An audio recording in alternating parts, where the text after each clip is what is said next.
यह कहानी उस समय की है जब भारत में धर्म का पतन और अधर्म का अंधकार बढ़ने लगा। चारों तरफ अत्याचार एवं व्यभिचार का भय पसरने लगा। जिस ब्राह्मण संप्रदाय के कंधों पर धर्म के प्रचार व रक्षा का दायित्व था, उसी संप्रदाय में कई अनेक पाखंडी ब्राह्मणों का उद्भव हुआ, जो वेदों के अपरोक्ष मंत्रों के अनुचित भावार्थ का सहारा लेकर अनैतिक एवं अधार्मिक कार्यों को अंजाम देने लगे। धीरे धीरे समूचे भारत में धर्म और वेद कथन के नाम पर पशु बलि, नर बलि, मांसाहार, मदिरापान, वैश्यवृत्ति जैसे कई भोगवृत्ति कुकर्म किए जाने लगे। संपूर्ण भारत में अधर्मियों का अत्याचार बढ़ गया और सनातन धर्म घोर संकट में पड़ गया। परंतु गीता में स्वयं भगवान श्री कृष्ण ने कहा है, यदा यदा हि धर्मस्य ग्लानिर्भवति भारत अभ्युदानम अधर्मस्य तदात्मनाम सृजाम्यहम्। उनका यह कथन एक बार पुनः सत्य सिद्ध हुआ।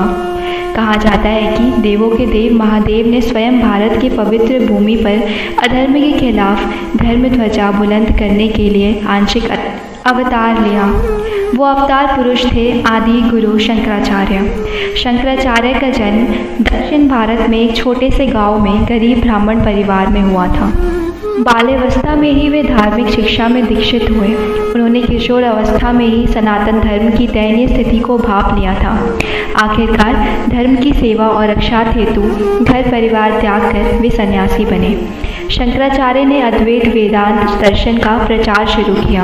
उन्होंने कहा कि ईश्वर एक ही है और एक ही समय में सगुण और निर्गुण दोनों स्वरूपों में विद्यमान रहता है।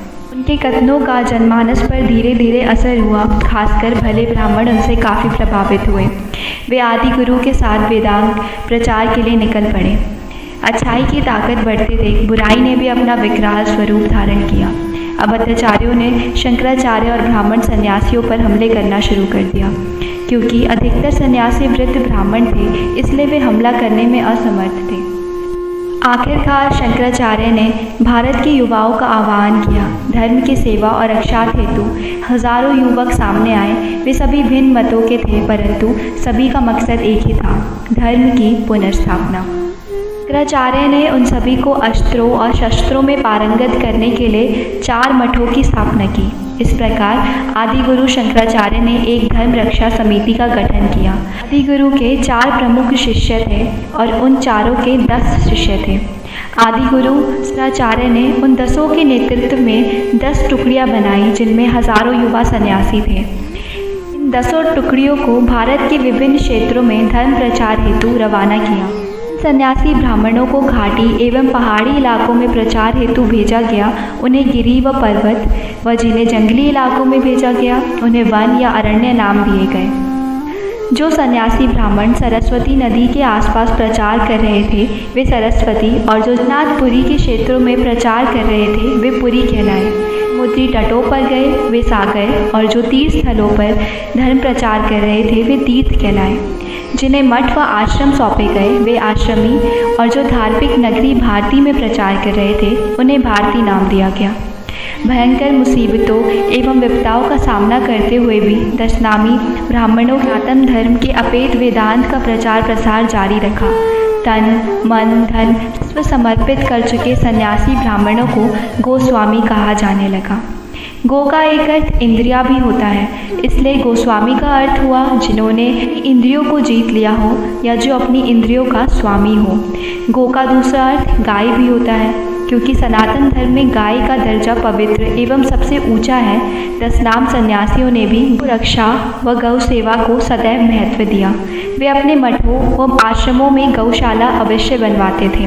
अतः संभावना ये भी है कि शायद इसलिए इन्हें गोस्वामी कहा जाने लगा। ब्राह्मणों ने संपूर्ण भारत में घूम घूम कर सनातन धर्म अर्थात हिंदू धर्म व वेदों का खूब प्रचार किया।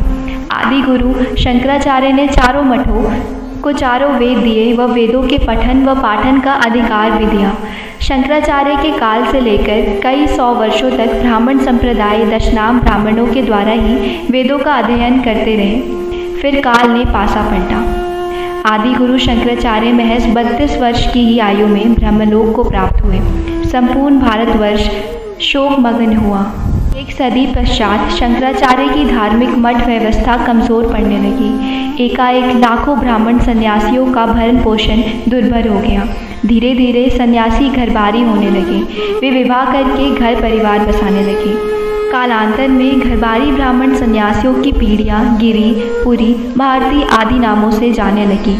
इस तरह भारतवर्ष के ब्राह्मण वर्ग में एक और जाति उभर के सामने आई और वह है दशनामी गोस्वामी समाज। यह समाज धर्म रक्षक व प्रचारक ब्राह्मणों का समुदाय है। गिरी, पर्वत, सागर, पुरी, भारती, सरस्वती, वन, अरण्य, तीर्थ व आश्रम इन्हीं 10 नामों के संयुक्त समुदाय को दशनाम ब्राह्मण गोस्वामी के नाम से आज भी जाना जाता है। इस समुदाय के 4 गोत्र ऋषि हैं।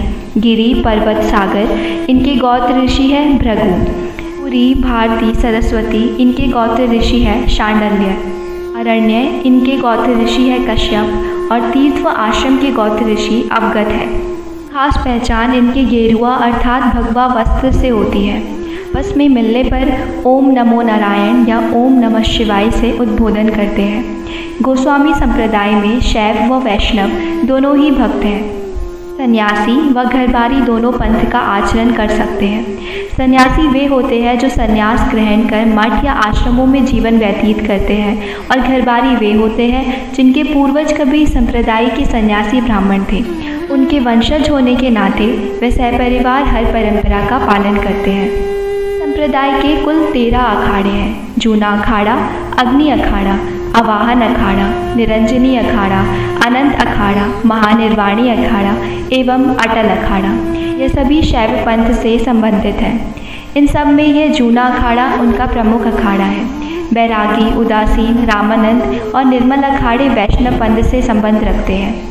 कुल मिलाकर आदि गुरु शंकराचार्य से शुरू हुआ ये संप्रदाय आज संपूर्ण भारत में फैला हुआ है। यह संप्रदाय गोसाई, गोसावी, गोस्वामी जैसे और कई नामों से जाना जाता है। वराह वेंकट गिरी यानी कि वीवी गिरी, जो कि 1894 से 1980 तक भारत के पूर्व राष्ट्रपति थे, वह भी एक गिरी ब्राह्मण थे। गोस्वामी तुलसीदास, जो कि हिंदी काव्य के महान रचनाकार व साथ ही रामचरितमानस के भी रचनाकार हैं, वे भी इसी संप्रदाय से संबंध रखते हैं। दोस्तों के साथ शेयर करें और चैनल को सब्सक्राइब ज़रूर करें। धन्यवाद।